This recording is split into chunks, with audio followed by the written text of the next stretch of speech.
All right, committee, let's go ahead and get started. The only item on the agenda today is a hearing on SB 114 that came to us from the Commerce side of the Senate.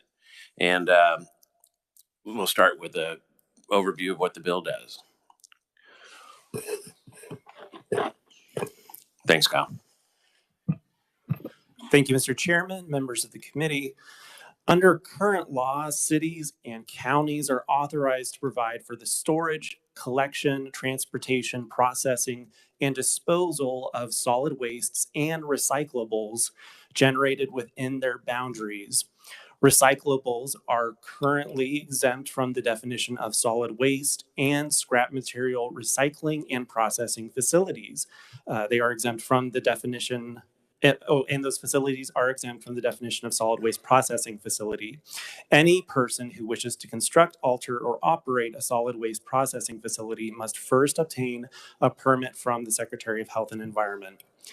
Senate Bill 114, as amended, would add an exemption to the definition of solid waste on page 1, line 20, for post-use polymers and recovered feedstocks that are converted at an advanced recycling facility or held at such a facility prior to conversion through an advanced recycling process. Similar exemptions would be added to the definitions of solid waste management system and solid waste processing facility.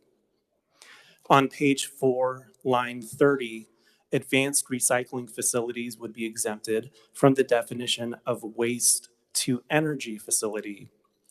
Starting on page 5, line 17, new definitions for advanced recycling and related terms would be inserted. Advanced recycling would be defined to mean a manufacturing process where already sorted post-use polymers and recovered feedstocks are purchased, and I'll emphasize that, are purchased and then converted into basic raw materials, feedstocks, chemicals, and other products through processes that include, but are not limited to, pyrolysis, gasification, depolymerization, catalytic cracking, reforming, hydrogenation, solvolysis, chemolysis, and other similar technologies. Advanced recycling does not include incineration of plastics or waste-to-energy processes, and products sold as fuel are not recycled products. The definition of advanced recycling facility would state that such facilities would be subject to applicable Department of Health and Environment manufacturing regulations that can be found on page 5, line 37, and that the department may inspect such facilities to ensure that post-use polymers are being used as raw materials for advanced recycling and do not fall under the definition of solid waste. That's down on line 39.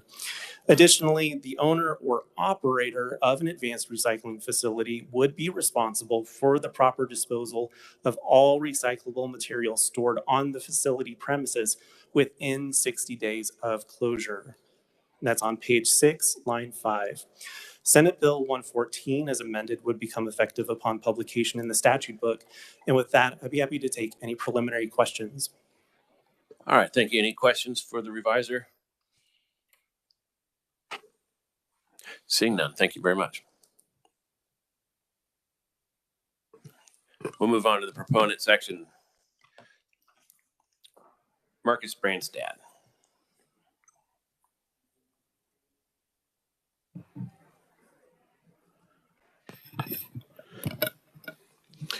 Thank you very much. Good morning, Chairman Tarwater and members of the committee. My name is Marcus Branstad. I am here today on behalf of the American Chemistry Council. The ACC is a national trade association representing almost 200 global companies representing the very innovative business of chemistry, including the leading manufacturers of plastic resins, including certified recycled content resins. I'm here today to discuss Senate Bill 114, which appropriately regulates advanced recycling as manufacturing. Increasing sustainability and driving towards a more circular economy are extremely important for our industry. This includes enabling innovation to drive recycling rates upward. These recycling rates are currently stagnant because of a lack of markets for the different types of plastics that we have out there. This bill addresses that. To date, Kansas and much of the United States have been able to mechanically recycle things like soda, water bottles, milk jugs, detergent bottles, and some tubs and lids.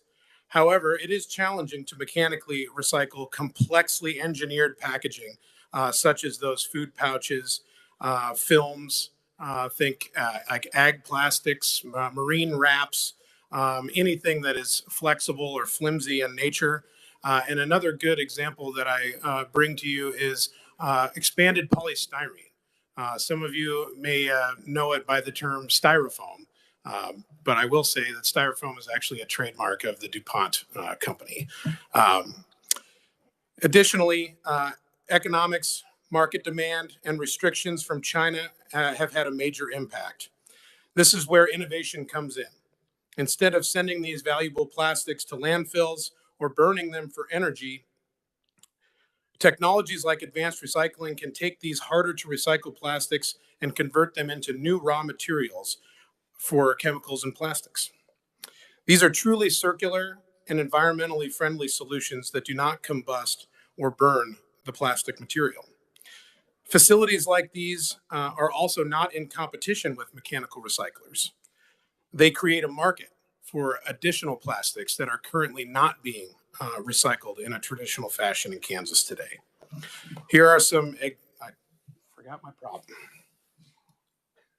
It's right on the side of the chair there. Sorry, this is very important. Thank you very much. I think a lot of you would recognize this fast food chain here. Wendy's announced that they were switching from their paper-lined plastic, their plastic-lined paper cup. These are not recyclable. In order to be recyclable, that plastic liner would have to be removed from that paper cup in order to go through a traditional recycling process. But Wendy's announced that they were switching from that to an all-plastic cup made with 20% certified recycled plastic resin, thanks to advanced recycling. This cup is manufactured by Berry Global, one of the leading plastics manufacturers in the country. And it just so happens to be manufactured right here in Kansas, in Lawrence, at Berry Global's facility. They just recently added about 250 employees and invested nearly $70 million for this product alone. And this product is shipped and sold all over the United States on behalf of Wendy's. And there are more of these projects announced and on the way. A next example of a product that is made would be Herbal Essences shampoo and conditioner bottles. This is Procter & Gamble's, one of their flagship brands. I think everybody is knowledgeable of Herbal Essences, whether we use them or not. 50% of those shampoo and conditioner bottles are made with certified recycled content from advanced recycling produced right here in the United States. Lastly, a new line of Nalgene water bottles. These are the durable water bottles. I know my kids use them at school. A lot of you probably also use them as well. Those are being made by the Eastman Chemical Company right here in the United States, based in Kingsport, Tennessee. There are about 60 other products that I could list out for you that are being made with recycled content from advanced recycling here in the United States, but for time, I'll be brief. If Kansas became a hub for advanced recycling and converted just 50% of the plastics that go to the landfill today, you could support 2 advanced recycling facilities in the state, generating nearly $150 million in economic output, 550 jobs, and $37 million in payroll. Lastly, as manufacturing facilities, these technologies are also subject to all applicable federal, state, and local environmental regulations, including the Clean Air Act, Clean Water Act, and required permits from KDHE. And other states, including border state Missouri, have enacted very similar legislation. 22 states, in fact, have passed this legislation. And that's kind of the reason that we're here today, is to really provide the type of certainty for these companies looking to build facilities and invest millions of dollars to recycle used plastics. Other Midwestern states to pass this legislation include Ohio, Michigan, Illinois, Wisconsin, and Iowa. I thank you for allowing me to speak today on SB 114 to help bring added investment jobs to the state of Kansas while increasing recycling, conserving resources, and reducing plastic waste. With that, Mr. Chairman, I thank you for your time today, and I'm pleased to respond to any questions the committee may have. Committee, any questions? Representative Dodson. Yeah, thanks, Mr. Chairman. I appreciate you coming today and applaud your efforts in keeping down the waste stream. As a practical matter, some of the recyclers that I've talked to are wondering how you get this out of the waste stream. In other words, from the people who are already collecting some kinds of plastics, or the folks that don't take the plastics and therefore the plastics stay at home or go to the landfill. So from your experience, how do you kind of extract those things and bring them into your facilities? Thank you, Representative, Mr. Chairman. Like the reviser had said, all of these plastics are purchased, so they all come from a sortation facility, otherwise known as a MRF. There are multiple of these facilities in operation in Kansas today. If a facility came to Kansas, we would hope that more MRFs and more sortation would come from that. But we purchase those plastics from those sortation facilities, and largely what we're looking for are the plastics that are not currently sold, the ones that are the numbers 1 and 2. If you see the little chasing arrow symbol on the bottom of your cups or lids or things like that, that is the resin code. So that sortation facility will sort out those resin codes. They will sell those products to a market, to a recycler that takes that type of resin, and they will go and make another product out of it. But there is a whole host of plastics that currently aren't being recycled at any rate, really. And the beauty about this technology is that it doesn't differentiate between those types of resin codes. So we can take all the plastics that are sorted but currently don't have a market. We will take those, purchase those, and transform them into a liquid commodity that is destined to become new plastic, sir. Thanks very much. Thanks, Mr. Chair. So as a follow-up, currently there's no market for those and they go into a landfill? That is correct, Mr. Chairman. All right, Representative Chu. Thank you, Mr. Chair. Can you just go into a little bit more detail for the lay people here on the process on, I assume chemicals are involved and break down the existing plastic. Can you go into maybe all the possible byproducts that come out, harmful or beneficial? So the most, thank you, Representative, Mr. Chairman. The most popular technologies that are used right now are pyrolysis and gasification. And I will start off by saying that pyrolysis is not exclusive to advanced recycling. Pyrolysis is a technology that can be used to break down those used plastics. And when I'm saying we don't take anything else but plastic. So what happens is they bring that sorted plastic in, they will run it through an X-ray machine to make sure there's no metals in there. It will then get put into a chamber they're kind of ground up and turned into little plastic pellets, and will get put into a chamber that the oxygen is sucked out of that chamber, and it's in an oxygen deficient environment.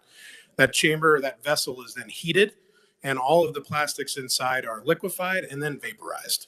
And then just like water vapor going into a cloud, condensing and falling down, it's kind of the same thing. When that is cooled, that vaporized plastic then is condensed and is transformed into a liquid form. And that has the basic equivalent of like what crude oil would be. So crude oil and natural gas are really the feedstock for all virgin plastics that are made out there. What we are doing is making a substance that is very similar to that can be then sold to a resin manufacturer as certified recycled content, and then sent to a manufacturer like Berry Global and made into an actual product that you see right here. Thank you, Mr. Chair. And as a quick follow-up, if something were to go wrong, or if there were an explosion kind of in that heat up process and then that vaporized plastic was released into the natural air, what does that look like? How long would that exist in our air? Are there known methods to extract that? Certainly, there have not been any accidents where the pyrolysis chamber or solvolysis or anything like that where has exploded, and we have had a large fire or anything like that. These facilities are like small chemical manufacturing facilities. There are lots of safeguards in place, but ultimately the feedstock is plastic and plastic only, and it is heat that transforms those plastics into a vapor and then condensed into a liquid. So it would be the similar risks to any facility storing a hydrocarbon on like crude oil or diesel fuel or something like that. Those would be the risks. There is no large emissions profile. In fact, a lot of these facilities that are in operation today, when I say these facilities, I mean advanced recycling facilities, not pyrolysis waste to energy facilities where they are burning municipal solid waste to spin a turbine. Advanced recycling and waste to energy are not the same thing. Those facilities are regulated, and many don't even qualify for a Title V air permit because those hazardous air pollutants or VOCs or other things like that. There is no combustion that takes place in that chamber. There is heat from the outside, so the only emissions generated from this are largely from the burning of natural gas, and not from the feedstocks or the plastics that are being transformed. Representative Penn. Thank you, Mr. Chairman. And thank you so much for being here today. I really find the chemistry fascinating in the process and everything as well. I had two questions, Mr. Chairman, and my questions actually go with the bill itself. As we see it, it's on page 7, lines 7 through 9, roughly in that area. It talks about third-party certification system, about lines 4 through 10. And it talks about international sustainability and carbon certification, underwriter laboratories, things of that nature right there. My concern is for sovereignty of the state of Kansas with these third-party international entities. What can you tell us about that? Do we run the risk of coming into this particular type of agreement and giving over any piece of our sovereignty or an access point for that? Thank you, Representative, Mr. Chairman. No, so basically, I think what the main part of this third-party certification is to give the manufacturers and the brands that want packaging like this, that they can actually certify that a percentage or all of that is recycled content. It allows us to, for that material that is being made at an advanced recycling facility to then be tracked and that be accounted for when it is sold to a resin manufacturer, and then we'll follow that chain to the actual manufacturer of the product itself. And so it really is kind of a protection for brands, something for consumers that we aren't just making false claims about what kind of content is in the products. And thank you, Mr. Chairman. I have a second. The fiscal note, Mr. Chairman, said that there was no impact to the KDHE. I understand that there was an amendment there, and there's something in there talking about inspections, a new regimen of inspections of these facilities. This might be for the revisor instead. Then, is that still hold true that there's no impact, even if they have to push out more inspections? Kyle, have we heard back from KDHE on the amendment? Not that I'm aware of, Mr. Chairman. We'll reach out to them. Thank you, Mr. Chairman. Otherwise, I stand in full support. Thank you. Any further questions? All right, I'm not seeing any. I have a couple. Thank you, Mr. Chairman. Hold on just a second. I had a couple of questions. My bad. What was in that cup before you brought it here? Just kidding. Unfortunately, I couldn't bring Frosties for the entire committee. I don't know if there is a ethics violation that would be part of that, but it was simply ice water that I had with my lunch, Mr. Chairman. How many advanced recycling facilities are currently operating around the nation? There are 9 advanced recycling facilities operating in the United States. What's the oldest one? The oldest one would probably be Agilix in Tigard, Oregon. They specialize in, I was talking about expanded polystyrene earlier, and they specialize in that, where their liquid feedstock that they have is actually a styrene oil that goes back to become new polystyrene, food service and packaging components and things like that. The stuff that protects your TV, that sort of thing, has good insulation. Representative Williams. Thank you, Mr. Chair. And I just had a thought. When we think about businesses taking the opportunity to use products such as the ones that you provided here today, can you give us an idea of the difference in cost? For example, for a business to purchase something that is plastic, virgin plastic versus recycled plastic versus the paper. I just want to see what the comparative energy savings would be across the spectrum, in the sense that probably energy is one of the number one costs in production of any of these variables. So what's the difference in cost for each of those three? I think a lot of it, sorry, thank you, Representative, for the question, Mr. Chairman. I think a lot of it, what it has to do, I think maybe you're starting to get at kind of like what the life cycle is for some of these products, the energy that goes into making them, or are you talking about just the cost that it takes for a retail establishment to purchase them? The cost. So for example, if I want to buy an entire case of cups, if I buy them paper versus the virgin plastic versus the recycled plastic. And the reason that cost in my mind relates to energy is the more energy it's used to make those products, the more expensive it is for me to buy it as a business. So I was just wanting to know the difference in the price in general. And thank you very much for the question and the clarification, Representative. That would be largely on the manufacturers of these products, which I can tell you that like a compostable paper cup will cost more than this plastic cup with recycled content, and it will cost more than a plastic cup made with no recycled content. The brands and consumers are really the ones that are driving sustainability and packaging. And so I think that's where you see, but again, all the drive for that sustainability, the drive for recycled content, and the drive for compostable materials has all really been a relatively new push by consumers and brands around their sustainability goals. Okay, so if I'm understanding you correctly, then the paper would be the most expensive of the three, and the recycled might be more expensive than the virgin.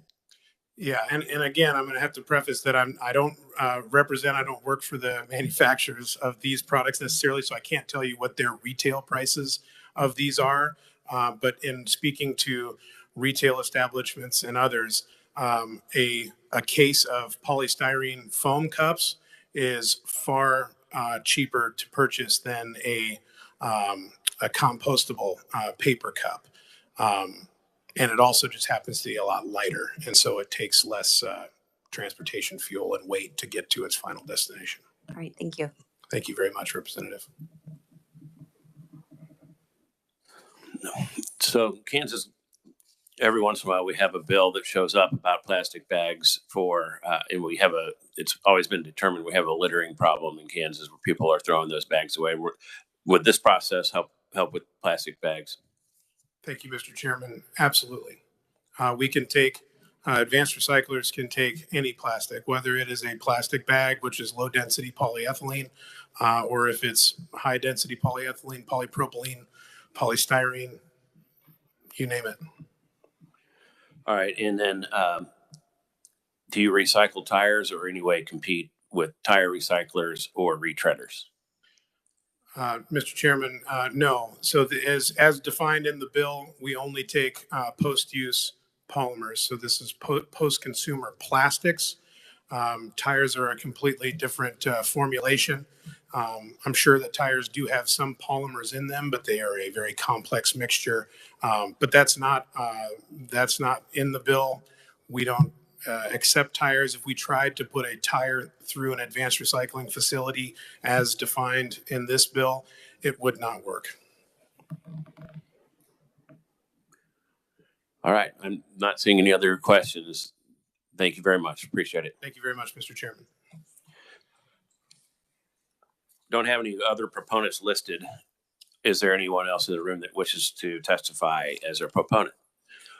Seeing none, we'll move on to the opponents. And we have in person Zach Pastora with Kansas Sierra Club. Welcome back. Thank you, Chairman, members of the committee. Get my papers organized a little bit, if I may. Always good to be before you. My name is Zach Pastora on behalf of the Kansas chapter of Sierra Club. We're nationally one of the largest and oldest environmental grassroots organizations. And in Kansas, we have 5,000 dues-paying members across the state. And all dedicated to protecting the great outdoors of Kansas. Thank you for the opportunity to provide some comments on Senate Bill 114. Frankly, got kind of excited about the idea of a recycling bill at the state legislature. But as we, many of our members appreciate recycling, work hard on trying to do recycling, as probably many of you do. And so a recycling bill on its face looked pretty good. But the more we looked into it on this advanced recycling, the more we had concern about its practical effects for Kansas, place we like to call home, including, to us, it's not advanced recycling, it's more like advanced incineration. And I'll explain why. And I know the proponents like to say that this is an incineration, that we're not actually lighting things on fire. But imagine these processes, a major refinery / power plant using a lot of energy to melt down these plastics into their chemical components to make into new plastics. Would say that this is a false solution for our plastic situation. It's false advertising. The petrochemical industry is promoting this chemical recycling to perpetuate the plastics business that they profit from. The idea is to break down the plastics using pyrolysis and gasification, depolymerization, as we've heard about, sobolysis, and even chemolysis with some chemicals to make it back into the monomer components with heat, pressure, and solvents in a low oxygen chamber. What I wanted to say is that in reality, the technology is still underdeveloped. It's quite expensive, quite energy intensive, and it produces toxic outputs. Now, in the first exhibit, if you will, as I included in your testimony, is that a number of previous facilities that uses pyrolysis that were touted by the petrochemical industry as a way to reduce the amount of plastics over the last decade had never been installed or operational to what they previously promised. And these figures come from the Environmental Protection Agency, a 2020 report. So this isn't just Zach or the Sierra Club saying it. And if you look through it, one of the companies, Agilix out of Oregon, which was mentioned by their proponents, started operating in 2013 to do the styrene oil. It went dormant. And then in 2018, it came back on to reopen at 10 tons of capacity a day. And then you'll look through there, there's been a number of other companies, Brightmark out of Indiana, that was offered $1.5 million and a 10-year tax abatement. There was Climax Global Energy, never started operations and defaulted on its rent in Barnwell County, South Carolina.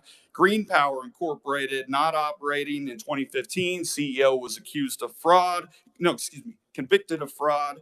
2018 in Green Bay, Oneida 7 Generations Corporation. In 2018, it was not built. And then the city of Green Bay actually paid the company $2.5 million in a legal settlement. I just bring these things up because in the previous decade, there was this promise that, hey, we can do something about our plastics issue. We'll turn it into fuel or oil to be used again. And that never panned out. But I'll just go as recently as last year down in Georgia. Brightmark scraps plans for Georgia plant. This was a $680 million facility in Macon-Bibb County, Georgia. And then in June of in 2021, or excuse me, in 2022, they finally said they'd scrap the plant. This plant was supposed to use $500 million in industrial revenue bonds. And this is from the mayor, Mayor Lester Miller of the consolidated government, said he withdrew his support for the project, saying he cannot ignore the long-term safety concerns of this unproven technology that's been raised in the last several weeks. So I just want to say, if it sounds too good to be true, it probably is. And the thin literature that says this actually can work, there's got to be something here. We're changing the legal framework. They could produce these facilities now under current law, but the proponents are asking to change the legal framework to classify them as manufacturing facilities, not solid waste. Okay, why would that be? Well, in our view, it's not based simply on principle, but because there's an economic advantage, because they're potentially under being classified as manufacturing could qualify for public incentives and taxpayer subsidies, or there's an environmental advantage because there's not as much permitting required because they're not considered solid waste or incineration. Instead, this is an advanced incineration, a new technology that to get around some of those environmental permitting, maybe with the Clean Air Act or EPA. So what I'm going to say is they can come to Kansas right now under our legal framework, but they're not because they say that they need regulatory certainty. But I'm not so skeptical they're looking for a way to qualify for manufacturing subsidies or protect lesser safeguards as far as the environment. Let me talk a little bit about that.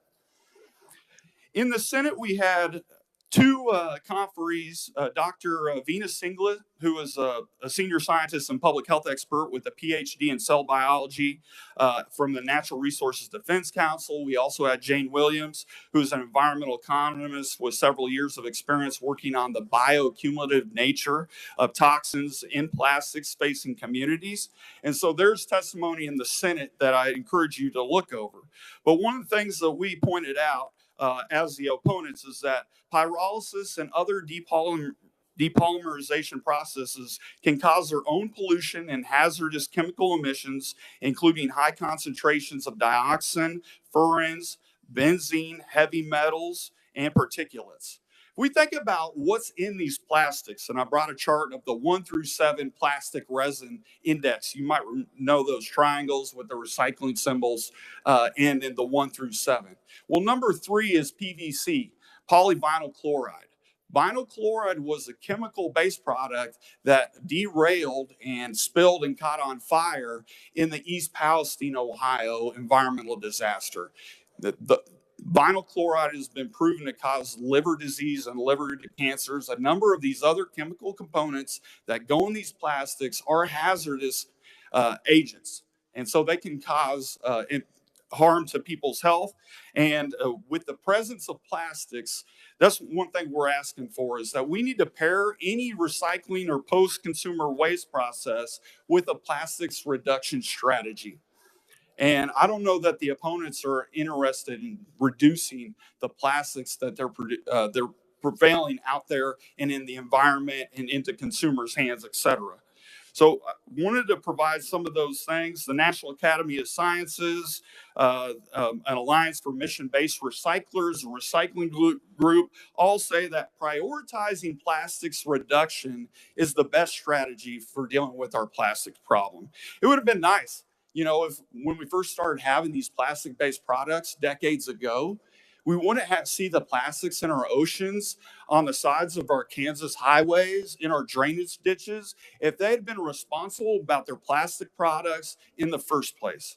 Okay, so I think it's a little bit disingenuous now that we're coming back with technology that hasn't proven out decades ago when they're turning it into fuel, saying they have the answer now, but not entertaining a reduction strategy to go with the meltdown and the advanced recycling process. Just a few more points, if I may, Mr. Chair. Do we want Kansas to be the non-recyclable trash pit of the center of the United States? A number of states have passed this, including Missouri, I just heard. Why don't we see how things pan out in Missouri, and we can have Missouri-based companies buy Kansas recycled products and melt them down and see how their little experiment goes in their state. Okay. What I pointed out is that other states have squandered taxpayer money. They haven't proven to be as viable as what they say they've been. So let's just see how this plays out in other states before we adopt this legal framework for Kansas. I'd also like to say, maybe we should put this to a task force. As you pointed out, Mr. Chair, we've had a number of recycling or plastic-based bills before this committee and previously and in other committees. Maybe we ought to deal with the task force to think about both the upstream and the downstream consequences of our plastic-based society. Now, let's say there's going to be plastic used in society going forward, medical devices and some of those things. But if we can think about different design for packaging, I think we get a comparative advantage economically for our state versus a plastic-based packaging. We can have plant-based and bioplastics produced in Kansas and then break them down in compostable materials that'll benefit one of our largest industries, agriculture in the state, and not risk the potential toxic byproducts that come with the plastics process. And with that, I think there's a number of other things I point out. I encourage you to read my written testimony, where I talk about a number of these facilities have been sited in low-income areas and communities of color, and potentially at the risk of people who might be more vulnerable or less capable to fight a potential problematic industrial facility in their area. I point out in my testimony that this process uses 10 to 100 times more energy, and that's fossil fuels are going into the creation of these plastics, and fossil fuels are going to be going into melting these things down at high temperatures to a point to where they kick out maybe liquid commodities to be reused again. The reason why these things aren't as popular as they are is because they're not economical. In our view, they're unsafe. And they rely on public subsidies. For those reasons, I encourage you to give this some really hard thought. Maybe think about putting this to a task force where we can have more discussion from our environmental agencies, from health agencies, and see if this is really something we want to sign up for in Kansas. So you've been very kind to listen to all the arguments I've provided, but I really think you should give this some pause before we allow this type of business to come to Kansas. Thank you. I'd be happy to stand for any questions. All right, committee, are there any questions? I've got a question for the reviser. A lot of the testimony has to do with waste to fuel. Is that not specifically excluded in the bill? Just one moment, Mr. Chairman. I'm going to look up that definition.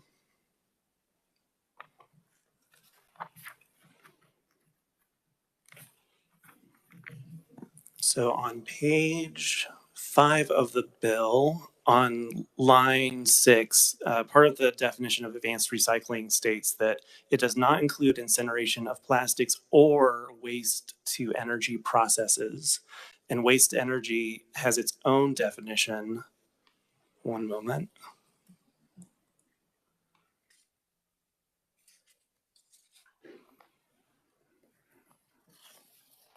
And that's on page 4, line 8.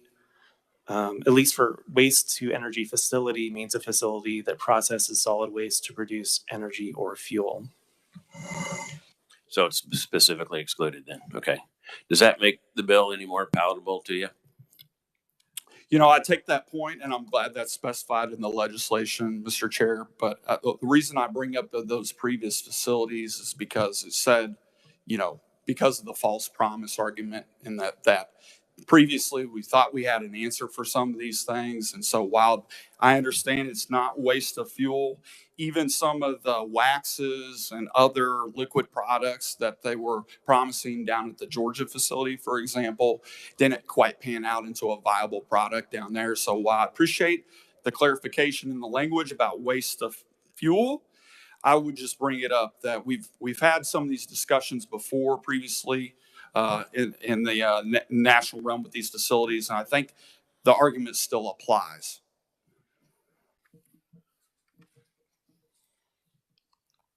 Any further questions? Representative Dodson. Thanks, Mr. Chair.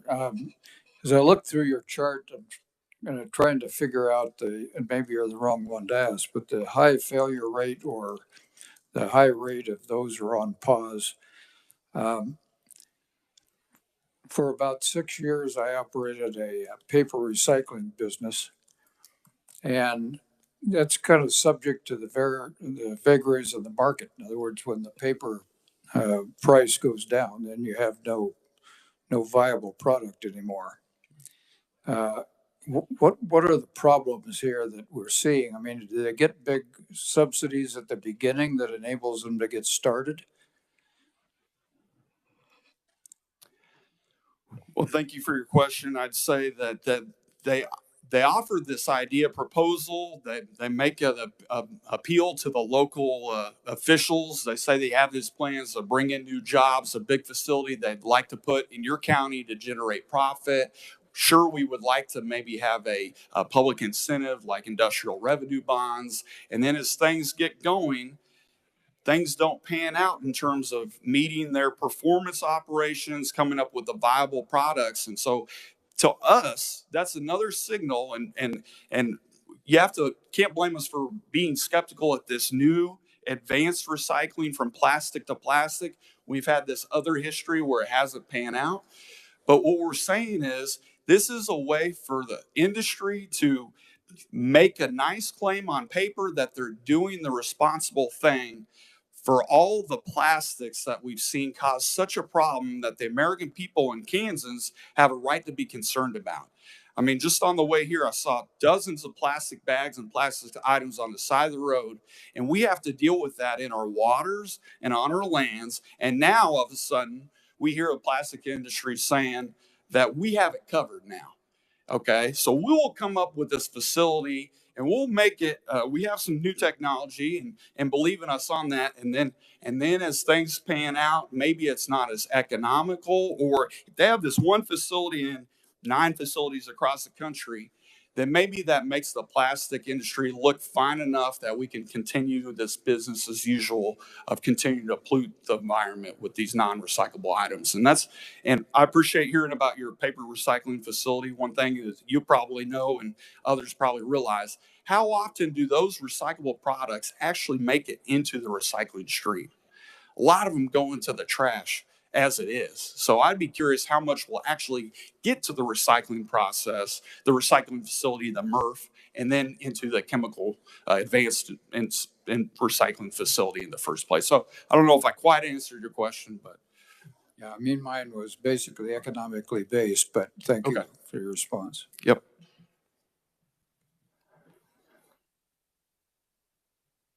Representative Probst. Thank you, Mr. Chair. And thanks, Zach, for coming in today. I guess I do have a question. I agree with a lot of what you say, and I think it's somewhere around 9% of recycling material actually makes its way to being put into a post-consumer recycled good. But not so there is a problem there, and historically we've not been dealt with particularly truthful on that. But in this, I guess help me understand, like, what's the harm in this? I'll buy all the skepticism about whether it works, whether the technology's ready. I was reading some articles about its use in Europe. So I'll buy all the skepticism, but the bottom line is that this is a potential way to divert landfill material to an alternative source. And I tend to be in favor of that. Help me understand why your concerns should outweigh my concerns about the landfill issue. Right. Well, I'm sentimental to that idea that we can put more plastics out of the oceans, out of the landscapes, out of the landfill into more productive uses. So I'm sentimental to that. But again, this is more theoretical and conceptual than proven. And so that's what I'm offering to you today. I'm also saying that it takes so much energy 10 to 100 times more energy than virgin materials to melt these things down and make them into a reusable product, that I have concerns whether that's a viable reusable product in the first place without toxic, hazardous byproducts and all that. Okay. So we contend that this is a waste of energy for that standpoint. And the plastics, nature of the plastics in our packaging in the first place, in our view, is a waste of valuable energy too, because we're melting down a fossil fuel that has atmospheric pollution effects. It has environmental extraction effects. And then, as we know, it has potential for environmental effects, whether train derailment, for carrying these chemicals, or an oil spill, etc. So those are just some of the reasons. Now, theoretically, if the company came in and we said that we could divert some of it from the landfill, to us, that gets around the larger point is, if the packaging in its nature has got inherent flaws, we don't see paper products out in as much, to the same degree, lasting in our environments, creating islands in our oceans, getting into our bodies through microplastics, etc. Our energy, and should be in Kansas, is to come up with a redesign of packaging that's plant-based products that we can be proud of, that's non-toxic, that can feed our agriculture industry, that goes in a different direction versus doubling down and going the plastics route. Let's go to a different product that we can be proud to put our names on here in Kansas, something that'll break down and have much more social and environmental benefits. So, Representative Sutton. Thank you, Mr. Chair. Actually, kind of dovetailing on that, I'm not sure we really sussed that out very, very thoroughly. The statement was, "What harm can it do?" And the response is, "I want a different kind of plastic." And that's great. I get that. I don't mind that answer. But it didn't really answer the question as to what harm is there in actually trying to remove plastic from our environment. And maybe it doesn't work. You've expressed some skepticism on that, and that's cool. Maybe it doesn't work. I don't know either. But if it does, or if it doesn't, what are we harming? Yeah, I think, again, we have the problems of, if we continue down that route, if we can divert a portion of the plastics, that might be a positive. And the overall negatives, in the sense that we're continuing to produce the plastic, and I mentioned the toxic chemicals that are inherent within plastics. We got, I think, an unproven, or at least technology in its infancy, that does have emission concerns and environmental hazardous chemicals, etc. But yeah, I guess I take your point, and I'll just say that because of how much energy it uses, how expensive it is, there's a reason why this bill is before you for the legal framework. And I'd say it's probably to reduce the environmental protections or to gain an economic advantage, because all of us taxpayers are subsidizing this industry. We feel that should be on the petrochemical industry itself, the plastic business. So I just say, the juice is not worth the squeeze on this. If I could continue just a little bit here. I'm glad you got to use that phrase. Yeah. I just heard that one for the first time the other day. That was very cool.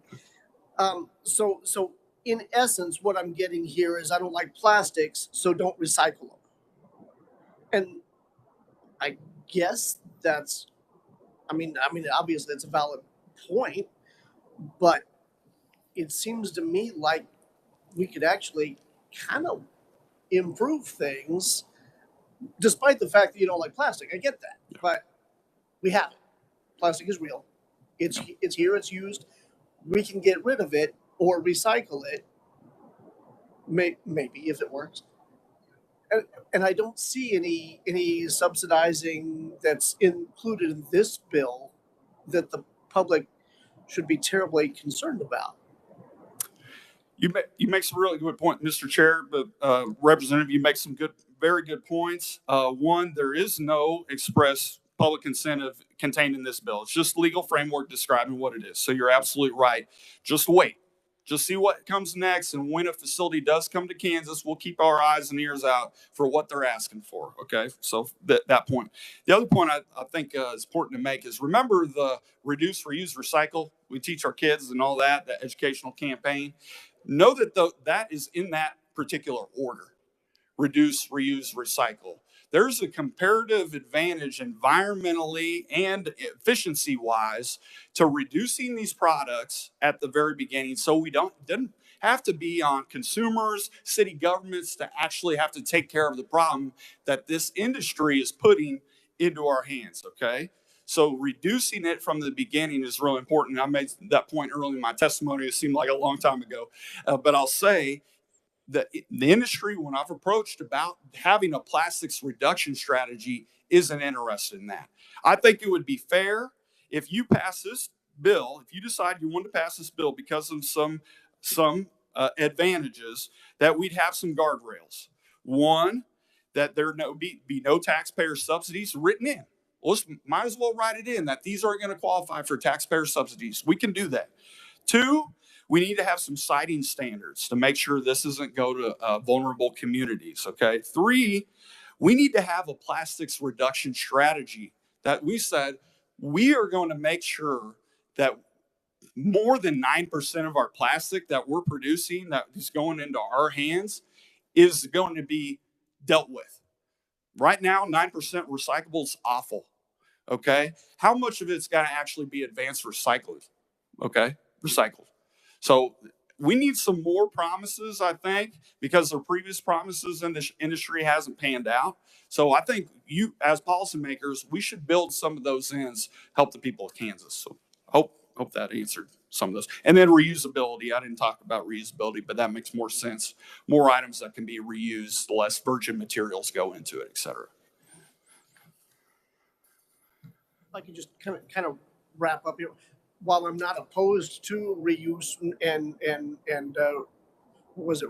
Reduce, reuse. Yes. Yeah, I tried to combine both of them. Reduce and reuse. I'm not against either of those, but that's not what the bill deals with. What we're dealing with is a recycling plan, and so I'm not sure. It seems a little extra topical, if you get what I'm saying here, to bring up other things that we have gripes about with the industry, which may very well be legitimate, but that's not what we're talking about. We're talking about a recycling plan. Fair point, and I'll leave it there. Other than to say that, what happens downstream, we need to think about upstream. In our view, the best recycling effort is when we don't have to recycle that product because we don't have all this trash, non-recyclable products to deal with in the first place. So I don't know. I take your point, is what I'm trying to say. I agree that would be lovely. Yeah. It's not where we are. And if the broader task force idea could tackle some of these broader notions and study advanced recycling, but also study what to do about, preempting local communities on single-use plastics, et cetera. So. Thank you, Mr. Chair. Maybe we can add that to what we're working on in appropriations for the solar farms and the windmills, the study that's being requested. We could kind of lump it all into one thing. So this is not a incentive bill, right, Kyle? There's nothing in here that gives a state incentive tax credit or anything to a recycling company. No, Mr. Chairman. Okay, thank you. And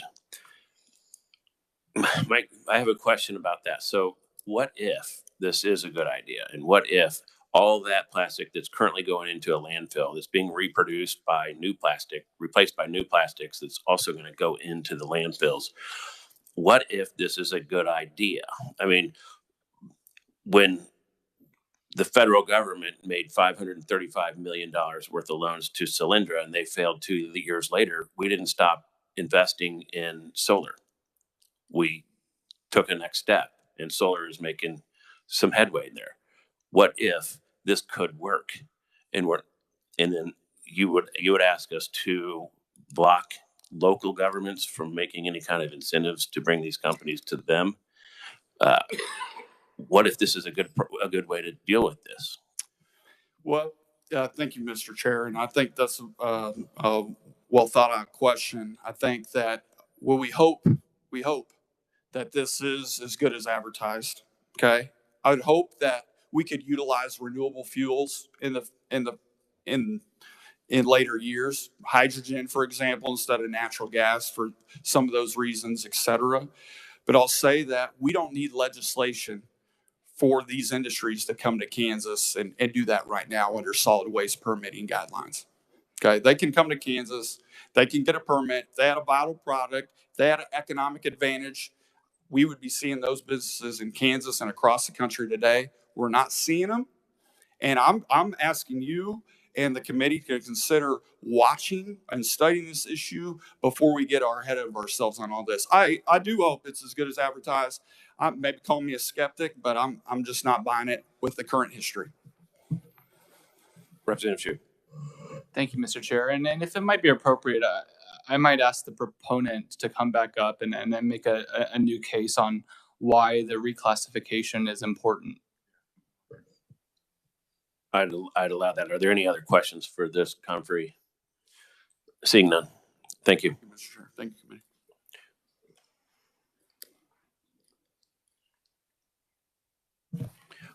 Welcome back. Thank you, Representative. And so you wanted me to, on why the bill is necessary, was that the questions you had, Representative? The reclassification. I think a lot of the points were hit on that this bill is trying to circumvent some sort of regulatory authority by KDHE or another agency in the state of Kansas. And that's not true. It does explicitly state that all environmental health, safety, wastewater permits, construction permits, air permits, all according to the Clean Air Act, Clean Water Act, all must be abided by. It also gives the inspection authority to the department to make sure that these facilities are operating underneath the definitions of this bill. I think one of the other, another reason for this and why the change from solid waste to manufacturing is that actually manufacturing regulations in many cases are more restrictive than solid waste are because the entities are so different. Because what is being done at an advanced recycling facility and what is being done at a landfill or a sortation facility or a waste to energy facility, because the inputs are different, the outputs are different. There's no incineration, there's no combustion. Because of those things, that is the main reasons for having it be under the manufacturing side of things as opposed to the solid waste. And I will also say I did speak a little earlier to regulatory certainty. So there are 22 other states that have passed this and are I've basically said that if you have a facility that meets these definitions in our statute, then you can come here and you can apply for your permits just like everybody else. And this is how we will permit you. And the other states that have not passed that, Kansas included, it's a lot of time and money that has to be invested by those companies to site a facility. And every department is different across the country, Representative. And having these definitions, because really this is more of a definitions bill than anything else. It's not a tax incentive bill. It's nothing like that. Having those definitions does give that certainty to a company. So when they are looking at where to site and where they can go and find their sorted plastics to purchase, they will know that they have a home here in Kansas.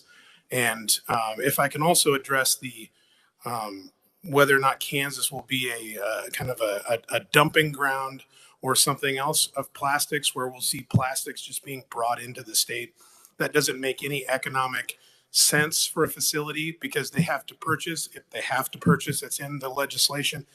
If you have to purchase and spend that money trucking used plastics in from all over the Midwest, it also doesn't make it economical. There's plenty of plastic here in the state of Kansas, and facilities like this want to grow the recycling rate. We can't grow the recycling rate in Kansas if we're not here, and if we don't have the ability to come here. Thank you, Mr. Chair. So I might have heard you wrong. You said that the reason for the change had to do with incineration. or not? Sorry, can you just put, sorry, a little bit of a finer point if I misheard. Sure. Uh, Thank you, Representative, Mr. Chair. I think the point I was trying to make is the difference between an advanced recycling facility and a different facility that would be regulated as solid waste. Those would be landfills. Those would be waste to energy facilities, which would incinerate plastics. They would be sortation facilities, the ones that take the plastics from the waste stream and sort it into sellable, sorted materials to sell off to different markets. That was the distinction I was making, because there is no incineration at advanced recycling facilities. There's no air, which means there's no combustion, which means there's no destruction. that's all fine, but what do you guys get out of being classified as advanced manufacturing? Again, we have the regulatory certainty that departments, administrations, staff changes all the time. And because this is new, now pyrolysis, and I got into this a little earlier, pyrolysis and gasification, those are not new technologies. But when they are used for advanced recycling purposes, they are. Because we are transforming plastics, used plastics, into a raw material that can become new plastics. We're actually driving down the need for virgin products to come out of the earth to make plastics. So I think this actually does fit into the kind of the reduction issue, but that the benefit is that that's where facilities like this are generally permitted everywhere else.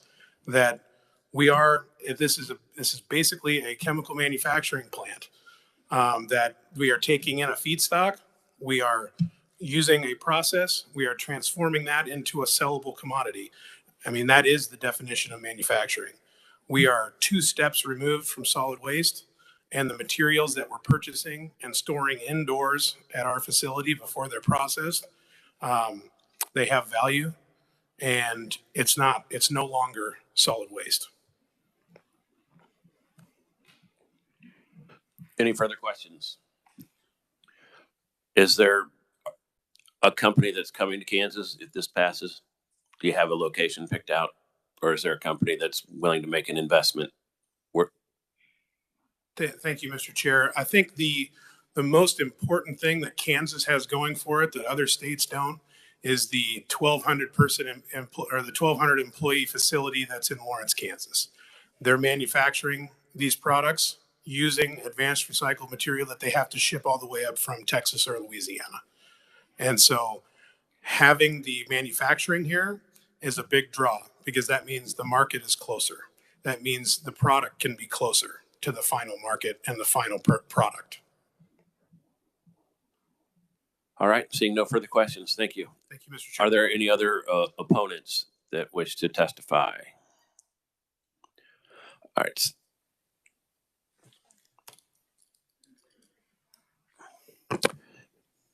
Sean Herrick? Yeah, that's me. Okay. Okay. Try real hard not to read this whole thing here, but I might have to stick to script because I'll get a little nervous. Chairman Tarwater and committee, I'm here today representing ISRI, which stands for the Institute of Scrap Recycling Industries. And shameless plug with my dad, he always said, put yourself on the list as a proponent with these changes. That way you sound a little less negative. So he was a lobbyist here for a whole lot of years. So to stand up here as ISRI's representative today and say that we're against a recycling bill or advanced recycling bill, I think would be a challenge to defend. But they do have some concerns with the bill. And ISRI represents 1,500 companies nationwide, and in Kansas specifically have an economic input of over $713 million of economic impact in Kansas. First of all, why do we need this bill? And I think I've heard from the testimony before, there's some questions in your head there as well. Why we need this bill in Kansas, and we're concerned with the companies that are already in our state recycling and have been for years under existing regulations and laws, successfully and honorably. There's nothing in our law now that would prevent a company to come in here today. So we're concerned with unintended consequences of changing our terms and definitions here in Kansas. Rightly, the current bill does exclude the term waste to energy. And I think when you talked about, the revisor talked about that it does exclude, but it excludes solid waste to energy, whereas this would be recycled materials to energy. So I think there's some question of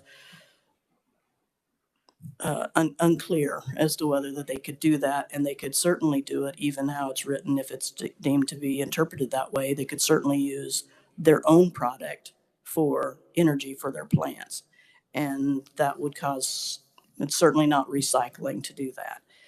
And also the term advanced recycling is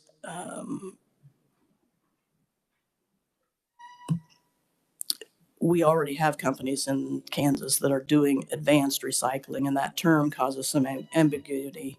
And ISRI would ask that we change the term advanced recycling to chemical recycling and call it what it is. So in summation, quickly, because we've been here out of respect for your time, we don't need the law now. Change the language to not allow using their own product as fuel for their company, and change the term advanced to chemical recycling as it is. And ISRI has prepared a balloon that we can share for that change in language. With that, I would stand for any questions. Committee, any questions?